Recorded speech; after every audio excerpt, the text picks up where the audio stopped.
As early as 2000 BC, Egyptian kings and queens adorned themselves in golden jewellery encrusted with precious gems.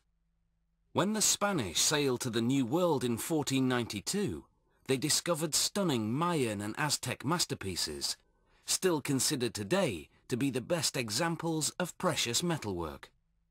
Today, elaborate gold jewellery and precious gems are beyond the reach of the average person, except for the diamond ring, still the customary symbol of engagement.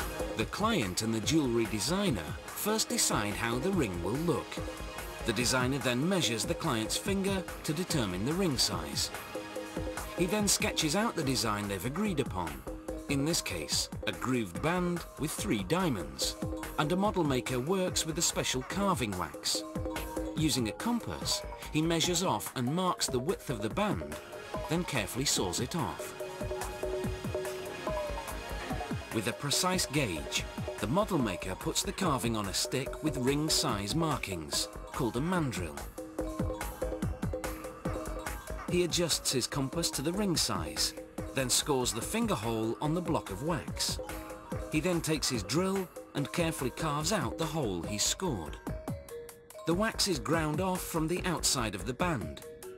Using the compass again, the middle of the band is scored and a groove marked. Then using a very fine drill bit, the groove is carved out. With a file, the grooves are refined and the curves of the ring are shaped according to the design.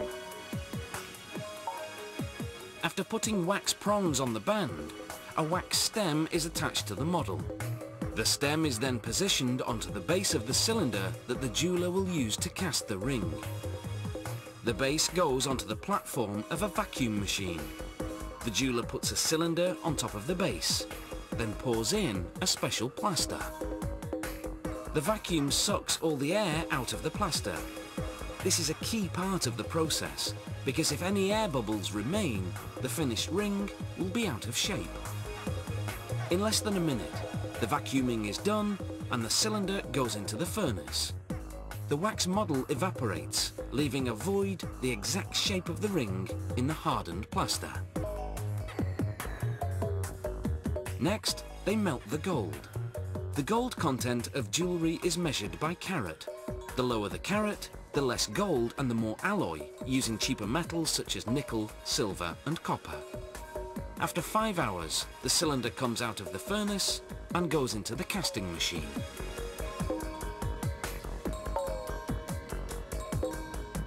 The machine spins for about a minute.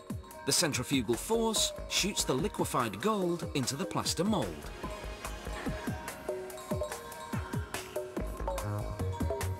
The jeweller then immerses the cylinder in cold water. This cools the gold and makes the plaster disintegrate. What's left is the cast gold ring. But its surface is rough, so it's onto the finishing process. The jeweller saws off the stem and gets to work. He files and grinds the ring until the surface is smooth. Then he stamps on his trademark and the carat marking. The ring is hammered on the mandrel to make it perfectly round. The jeweller then hands it over to a polishing specialist. The polisher runs the ring against a series of buffing wheels until it's bright and shiny. The polisher then passes it onto a gemstone setter. The setter straightens the prongs that'll hold the diamonds. Then with a delicate drill bit, he carefully carves out the inside of the prongs. The edges of the diamonds will fit directly into these slots. He readjusts the prongs, then sets the diamonds, making sure the prongs hold them down securely. For this design, a 1 carat diamond in the middle and a ½ carat diamond on each side is used. The jeweller then immerses the finished ring into the ultrasonic machine. The vibrations in the water penetrate every nook and cranny, washing the ring.